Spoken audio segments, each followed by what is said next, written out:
I remember the day I met Baldermort, Falcus, Terin, Ursula and Devrin. That was the first time I truly understood how important what my master did, how important he was. Oh, we had talked about it. I had even been a first-hand witness to it, his craft. He fought the things that others could not. He had saved me that day, when it rained fire and walls bled, when mirrors twisted and things of horror stalked the land unopposed. He had gotten me out of that. But fool that I was, in those first weeks some part of me always thought it was more dumb luck than any skill on Thaddeus's part that had allowed us to escape. It was when he introduced me to his entourage, his assistants, that it really sank in. For the measure of a leader, an inquisitor, is not in his own deeds, but in the caliber of those who believe in them, in the quality of his chosen, hand-picked resources, the men and women he retains. And somehow, this strange old man who wore power armor when he pleased, but was just as likely to be found in pajamas with pictor parchment in hand, somehow he had managed to array some of the most dangerous and skilled beings in the Imperium in his personal orbit. And he was so complicated, my master. Able to do the hard things without a moment of hesitation, but still human enough to regret, to mourn. Even when he knew he had no choice, he mourned the acts he performed. When I knew more, I found this to be so unlike most of his peers. They were hard and calloused and methodical. They seemed to be so shielded. So much of the monsters that they had hunted were hidden in the recesses of their glares, reflected in the horror in their every glance or stare. Yet not my master. He was so brave. He fought hard, suffered so much, just to retain his humanity. He never slept well, of so much I was certain, having shared many a cabin, bunk room or tent with him over the years. When we were safe, he would often drink some strong amasec before retiring, but never more than 2 glasses or shorts. He was moderate in all things, and all things in moderation. But I knew that the haunted look in his eyes was the lesser of the 2 evils, comparing his pain to the hardness of his colleagues, so many of the other inquisitors. They trailed the darkness that they had fought around them, in their shadows and in their eyes. So it was that I refused Thaddeus nothing, as no one and nothing was expendable to him. If any of us, his entourage, were to be sacrificed, we knew it would only ever be as a last resort, never an expedient. And so we not only followed him, we adored him. Thaddeus always knew what to do. Falcus and Terin had been hivers, gangers, but they had something that others did not. Speed. A kind of speed that matched up to even an elder. Thaddeus had gathered them upon first witnessing their mutation, is the only way I can put it. But as Thaddeus himself always said, "There's mutation and there's mutation, boy. What the eye sees as normal is the real teller for most." So they were fast and tough, and, as twins, would act in an accord that could never be trained. Deadly. With both their custom las pistols or with their long blades. Both still with red gang insignia all over them. They looked like what they were, products of their placements, of their time. Killers. It was the only way to survive in the hive. Ursula was plain of form, but somehow alluring. Very. Thaddeus always told me it was a secondary effect of her gifts, for she was very gifted indeed, even amongst her kind. Powerful. She had proven it time and again, but she always despised using her abilities in combat. She professed to me once that she felt dirty on the inside when she was forced to kill or destroy with the abilities the Emperor had chosen to gift her. She knew that doctrine and dogma meant that, according to the Church, the Emperor hated her and she was unclean as a witch, but this never seemed to be absorbed. Ursula snapped back at me once when this was all brought up. "So, the Emperor, the greatest psyker of all time, hates me for being a psyker. Rubbish. Priests. Petty men with a tiny power and jealous of the fact that I was born closer to his image, his substance than they. I spit on them. Not the church, but them. But she never said that again. Just the once. It was enough. I discussed it with Thaddeus. He laughed, which surprised me. What surprised me more is when he turned and looked me in the eye and intoned, "I can teach you much, Tarquinius, but I cannot teach you how you will relate to the Church or the Emperor. If you make it, boy, as an Inquisitor, only you can define that. The most important of all our relationships, the one with our Lord, our leader, the master of mankind. Ursula is useful and loves the Emperor every bit as much as I do, or you do. So I accept her tantrums, her explosions. It will be down to you to manage the relationship with your entourage one day. Good luck." Devrin and Barbon. Almost as inseparable as the twins, but as different as the twins were identical. When the twins were left alone, there would be endless chatter, yet silence when anybody else was present. Anyone but Thaddeus. They played things close to the chest. Devrin and Barbon were the polar opposites. They just seemed to gravitate to each other. Never a word was said, never hobby, activity or discussion was performed by the two together, but they somehow always managed to be in the same area, most often in the same room, just doing their own things in close proximity. But when others entered the room, they were more than happy to discuss or even be sociable. It seemed that Devrin always managed to put things in a way that made Barbon chuckle. They simply lit up when someone else was there, but went back to their quiet contemplation when left to their own devices. Not moribund or melancholy, just satisfyingly quiet. They found the presence of the other calming, is what Thaddeus once confided in me. A rarity for either to find peace, he explained. So one that he was always loath to breach, unless with good cheer or a dire need. They deserved the quiet, he thought. I can only imagine what they had done, what they had witnessed, what they had achieved, for my master to be so reverent, so accommodating. But I could never work out Devlin. He was witty, mentally fast, yet could stay in a set position for days without moving, just watching for his mark. The patience he had for a man whose mouth ran so quick was awe-inspiring. Barbon was Adeptus Astartes, in everything he was and everything he did. His movements were graceful but economical, his poise perfect despite his bulk. Barbon could be used as a watch, his patterns were so rigid, yet he was able to breach them at need. It was a choice, never a ritual.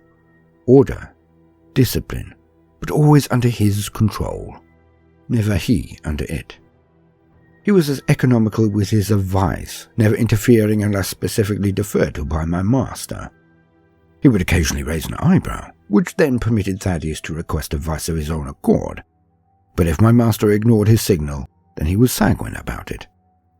Always calm. Always. But his art was so passionate. It was at total odds with everything he was on the exterior. When he sparred, he moved so fast I could barely make him out. I once recorded his entire workout and played it back in slow motion, just so I could see what he was doing.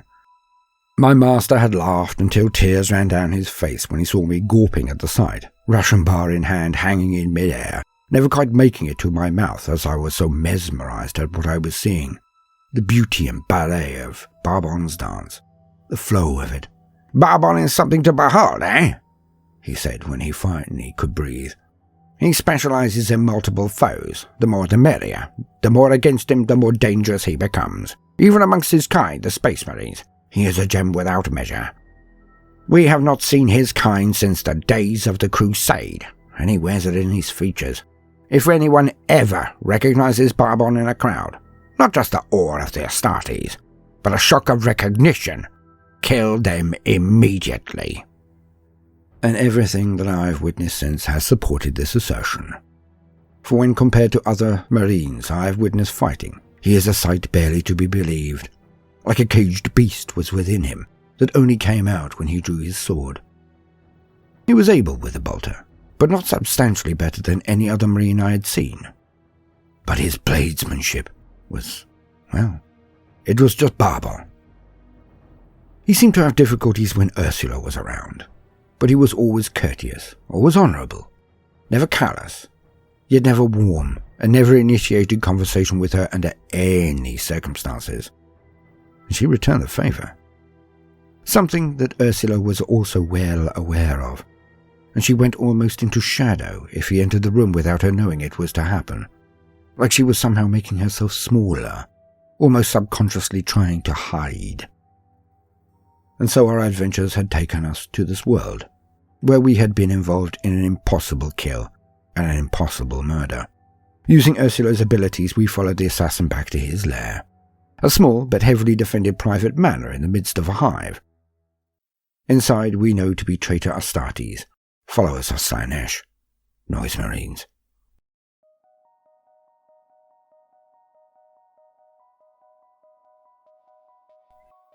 From the blasts that have come out from the front of the building, there are more than one of them. Diabolic tainted sonic screams are tailing into the small army of Arbites, local law enforcers, that are throwing themselves at the front doors. They are not making headway. The courtyard is strewn with bodies of these brave men and women, their teeth shattered, their skulls and skeletons split and crumbled, their eyes, eardrums and organs burst and rupturing, if not liquidized. No cover can stop the waves of death that emanate from the structure, as it is not just simple sonics. There are elements of war power in these sounds. They are carried through inanimate without interruption, striking with all of their force at the bodies of their foes. Death that invisibly cones out from the building and kills. Terrifying. Yet the Arbites are still trying, still distracting the men inside this room. We have quickly moved through the building from its rear, the twins or Barbon executing any we have stumbled upon, any who have attempted to impede us. And so here we are, the Noise Marines behind the one wall, the one door, hopefully oblivious to us. Hopefully. We all stand in the hallway. My breathing is swift, sweat forming in my palms that grip a pistol and a blade. Barbon is similarly already gripping his power sword, having stowed his bolter. The twins hold pistols in both hands. My master, Thaddeus, alone of all of us, has no weapon in hand just yet. He nods at the door and at Barbon. The Marine, in his livery removed and covered black armour, takes 2 paces back and then rushes the door, going straight through it and into the room, rolling to the left. It is a good thing he rolled, as the air he was previously in only a nanosecond earlier is torn asunder with a screech of sonic so loud that the secondary splash near bursts my eardrums even with the protectors in. The sounds rip down the corridor and we're almost blown off our feet just by the residue. Terran and Falcus speed into action. Both cartwheel past the doorway, one from the left to right, one from the right to left, having the quickest of shufties and firing in a few rounds of lasgun fire each to distract. I am more than willing to bet that each las shot hit its target, but with a Space Marine involved, I am not sure the strikes will penetrate any of their armour. Both continued to cartwheel, meaning that what they saw was of deep concern, something that Thaddeus immediately confirms. His link to Barbon flashes up 6 stars, not 1. His eyes widen and he swears below his breath, and then rounds on Ursula. I follow his vision, and Ursula is looking at me, the way a hungry grox leers at fodder, like there is a dark need in her eyes. My master's hand flashes out and slaps her across the face, hard enough to break her stare and grab her attention, but not an actual blow. Trust me, I know how hard he can hit in that armour. Ursula glares at him. Then her eyes widen as his hands are now grasping 2 things, a page of parchment in one hand and a sharp, thin metal stake in the other. Getting some residue from the deviants, I see, girl. No time for that now. Tongue out, Ursula. Damn you, Thaddeus. I suspected this was your plan. You're going to the warp for this. You know that, don't you? As this exchange went on, the cacophony that was erupting from the door was deafening, but scintillating also. I close my senses to it as I witness what happens. Falcus and Terran run back and perform another somersault, firing while they are going, attempting for one to go high, one low, but both firing in to support Barbon. Barbon, who is alone in that room with 6 Noise Marines. Terran lands but continues to move. But Falcus, poor Falcus. He bounds further down the hall, only for one of the Sound Marine's cones of force to tear into one of his legs, pushing him off balance. It went straight through the wall, shattering every bone in the limb. As he lands badly, a second cone slams through the wall into him while he's on the ground. In less than a second I see his upper half and head encased in this attack.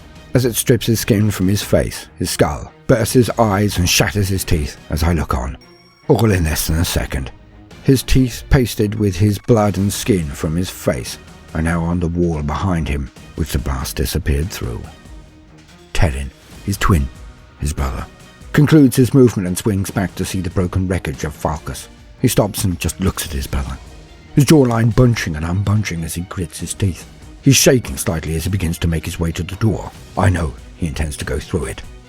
Thaddeus snaps his view back to Ursula, his face now masked in the most aggressive sneer I've ever witnessed as he snarls at her. After everything I've done, I doubt I will ever stand at the side of the Emperor. But Ursula, you forget one thing. Everything I do in his name. Now, in his name. If you don't put out your tongue, I will cut it out. Ursula does not resist. Her eyes close tight as she pushes out her tongue. My master does not hesitate as he grabs its end with the hand holding the parchment. He is placing it on her tongue while pulling it out. His other hand then comes fully over his head and powers down with the small metal spike as it goes through her tongue, then directly into her jaw. Her body goes rigid and her eyes flash open, light exploding from them. A glyph on their parchment also glows like a star. The light seems to form a bubble around us momentarily, then erupts out, passing through the walls and floors around us. Ursula is laid down by Thaddeus very swiftly, as if he has done this all too many times before. He then charges towards the door. He shouts, "Stay close! Not too close, but stay behind me! Behind me!" as he just manages to beat Terran to the doorway, and all three of us charge inside the room. As we pass the threshold, I am dazzled. It happens quickly, but I will try to explain. Difficult, but I will try. It is a very large room with 3 huge windows at the front all along that side, so large are they. The panes are broken and blasted, but outwards not in, as there are no shards at the feet of the men there. I say men, but it is pushing the definition. Barbon is engaged with 2 of them, huge as well, all wearing power armor. All Astartes, Space Marines. Our foes are all adorned from head to toe in ancient marks of power armor, resplendent in the purple of the once proud Emperor's children, the 3rd Legion, if memory serves. But many are twisted. The armor now rainbows of impossible combinations of colors that should never be put alongside one another in hues so vibrant I did not know that they could exist. They hurt the eye to look at, or would do normally. But as this is definitely one of those battles, RE one that could easily be my last, I see it all through a mild haze, as the concoction of combat stims course through my body like a bobsleigh and make my perceptions more acute, yet more directed. All my attention is on their movements, not the details, thankfully. 3 of them are at the windows, but perpetually in motion, impossible to target easily. They hail fire into the courtyard, murdering as many Arbites as they can. They are doing it with glee from their posture, fingers dancing across keyboards to generate the sounds that are weaponized by the power of chaos, Slanesh, the Prince of Power. Barbon, as I said, is engaging 2 of them in close quarters. The more the better, as I was told, so he maneuvers their battle to pick up one of those from the far window. When they come close enough, in one unbelievably fluid motion, the noise marine drops his weapon and draws his blade, and just turns and blocks one of Barbon's feints towards him. And all 4 move off again. Barbon is not technically better than any of them, certainly not better than all of them combined, but he is an expert in this, the confusing battle, the multiple assailant melee. He seems to be getting faster as he uses one of them to hinder the other, constantly striking at them, not permitting any to escape or disengage. He wheels around the room with them like a planet, they his satellite moons. So there are only 2 left firing out of the window. But back to our entry onto the scene. I was dazzled. This was due to the pyrotechnics to my fore. As we burst through the door, 2 Marines aimed their blastmasters at us. I felt dread as the waves of energy moved towards us, but they didn't hit. The light that had sprung from Ursula, it had made a shield around her that stretched halfway into the large room. When their blasts hit the wall, colours seemed to be drained out of them and spread around us in a shell-like pattern. I can only presume that it was the element of the sonic attack that is warp-spawned, as force continued towards us. As it struck Thaddeus, I was expecting to see a repeat of the horror that had been done to Falcus, but no. As they hit, a shield sprang around my master. The force was changed to light, blazing light. Hence me being dazzled, as I said. For my master was employing his conversion field. It was the rarest of all devices, he had told me. He even confided that it was of Juquero make. but this made me laugh, as I had thought he to be joking at the time. Now, I have no idea. All I know is that the force waves that had killed Falcus were now rays of light. My master now strode towards them with purpose, but one broke off to his right. Terran was 3 steps ahead of me as always. He was so damn fast. He moved to intercept the second Marine, but I can only imagine his wish for revenge, his fury got the better of him. No wonder. His brother had just been blasted to a puddle in front of his eyes, but he was too far ahead of me. Those 3 paces that meant so much. I was not able to stop what happened next. Again, the Astartes moved so quickly. Their order, the discipline in total odds with the hectic, chaotic stripe and swirl in their almost comedic armour. Terran shot at him with his las pistols, charging all the while closing the distance. The Marine seemed to cover his face with his left arm, while his right dropped the blastmaster. The lasgun shots bounced off, or were absorbed harmlessly by his power armour. Terran was now on him, and dropped his pistols and drew out his power blades. The Marine just moved faster. He dropped his arm and grabbed the left wrist that Terran's first blade was in. The Noise Marine caught it with ease, twisting it and snapping it in a millisecond. Only a split second behind the first blade, Terran swept at him with an overhead attack. The Marine caught his arm and lifted him off the ground. Terran struck out with his left leg. A kick aimed straight at the Marine's helmet-covered face. Alas, the Marine caught that too. Terran's left leg and right arm in his fists. The Marine then just stood up and extended his arms. His span was huge, being all of 8 foot. And Terran could not stretch, so he snapped and pulled apart. Terran's arm and his leg were wrenched so quickly that they both came off. Blood was everywhere. He fell to the floor, but was then unceremoniously kicked at me, his blood filling the air. I ducked the body, knowing we were both dead if it hit. What was left of Terran smashed into the wall behind me. It sounded like an overripe fruit bursting. I did not look back. I could not afford to, but nor did I want to. Meanwhile, one of the Marines at the window is thrown off his feet, a precise hole in his helmet. He is down, but still breathing from the noises coming from him, as Devlin introduces himself to the fray. The other Marine at the window takes cover and then does something unexpected. As my master was about to engage the Noise Marine in front of him, the other shoots Thaddeus and hits dead on. The conversion field kicks in and turns all of that sonic power to light, the warp taint having been shorn off by the field from the unwilling Ursula. But the light blinded my master, and he shielded his eyes for a split second. The very split second, a grenade was tossed towards him by the Noise Marine only 5 paces away, who then immediately took a good few more back. The grenade was solid, not energy, so passed through the field and explodes in a plume of fire and noise right in front of Thaddeus. He is lifted off his feet and thrown backwards, but I know his power armor has taken the brunt of the blast.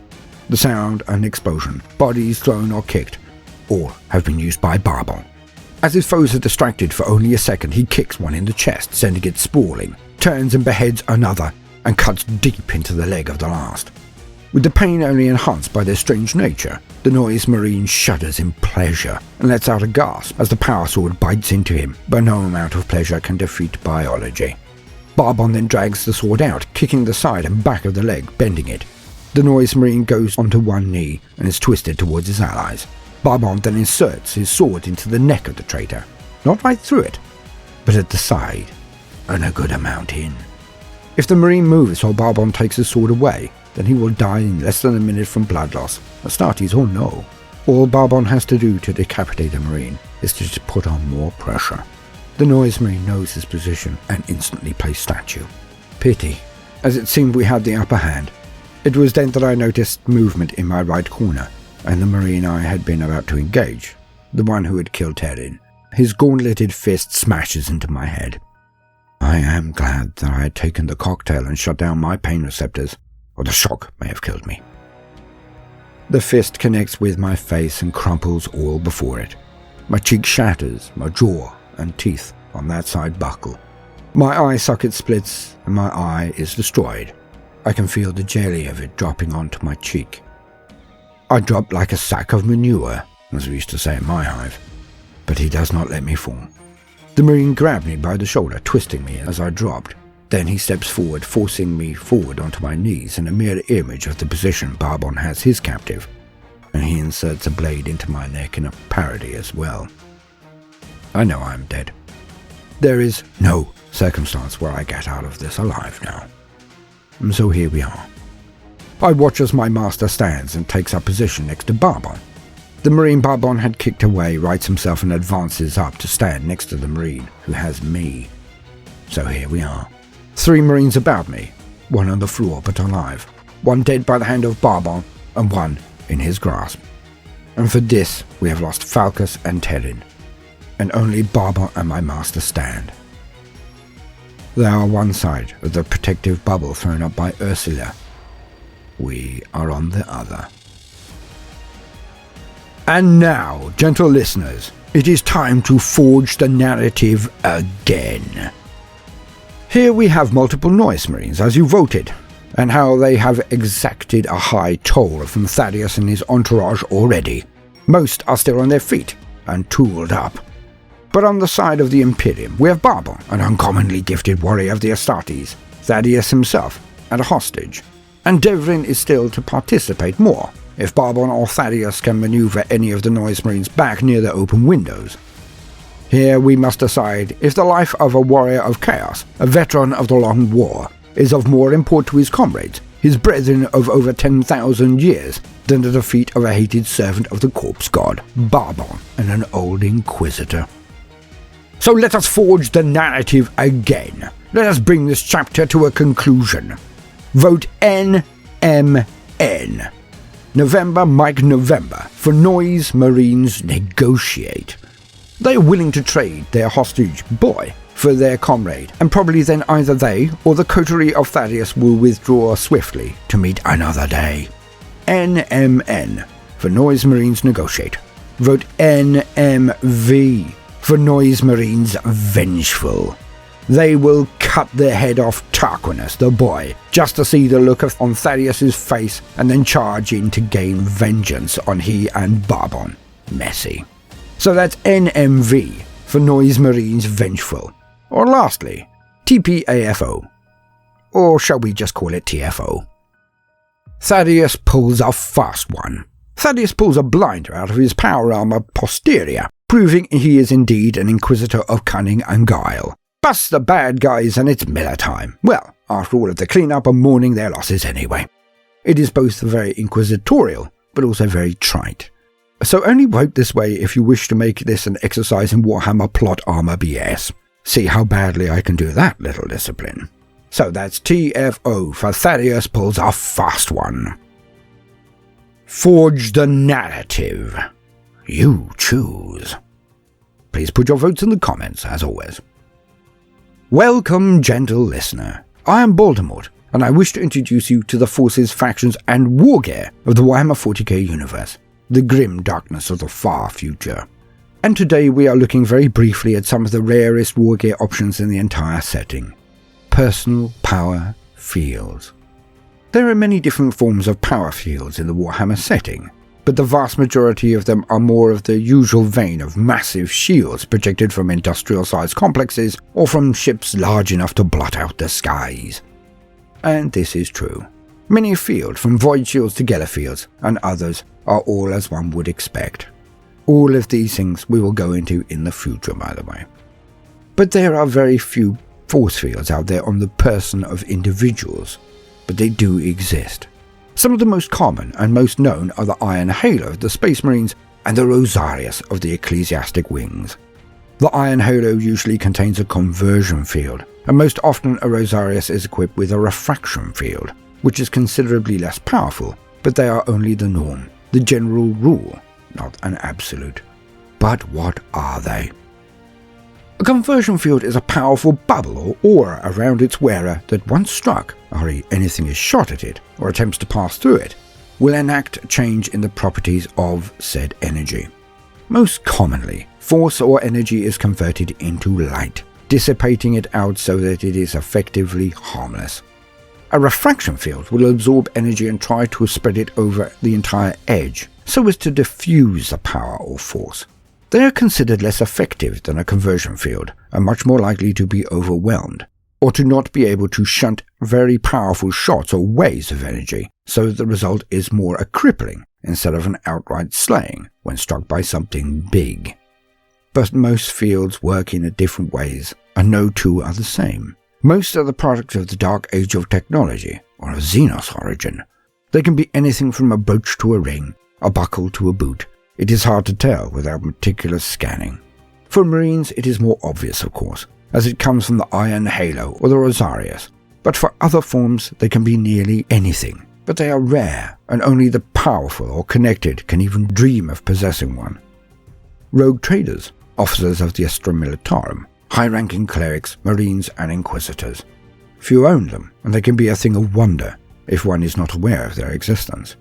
It was through the use of a field of protection afforded by Rosarius that Goj Van Deer managed to convince the warriors who would become the Sisters of Battle to follow him. Most will never come across one, and most will never hear of one. But their existence to me is also reassuring as a bit of a yarn merchant. For their distinct sci-fi feel can be matched against the candle-dripping effect that is so prevalent within Warhammer 40k. re, the use of the warp. Ooh, warp shenanigans. Sometimes it is in the little differences, like the force being generated by a piece of rare tech instead of a rare holy item, that can reinstate the wars and the divide between the grim darkness of the far future and the dark times and harrowing tales of the fantasy lines, either the world that was or the newer age of Sigmar. Force fields instead of wards. It may be little, and may actually have the same effect, but it is the existence of both in Warhammer 40k that just pushes it over the line for me, and made me more the ardent fan of the Marine than the warrior of fantasy. Of course, in the Pointies line, I could never state my preference between Craft-Worlders against Ulthuan, but I digress. Conversion fields, refraction shields. These are the things of great stories and strange twists, if used correctly, as I hope you agree I did with the initial story. I hope you use many more in my tales in the future, but not as the dreaded plot armor, but as factors to be overcome by foes so the victory can then be all the more sweet when finally gained against all odds, which counts as much for the forces of Chaos or Xenos as it does the Imperium.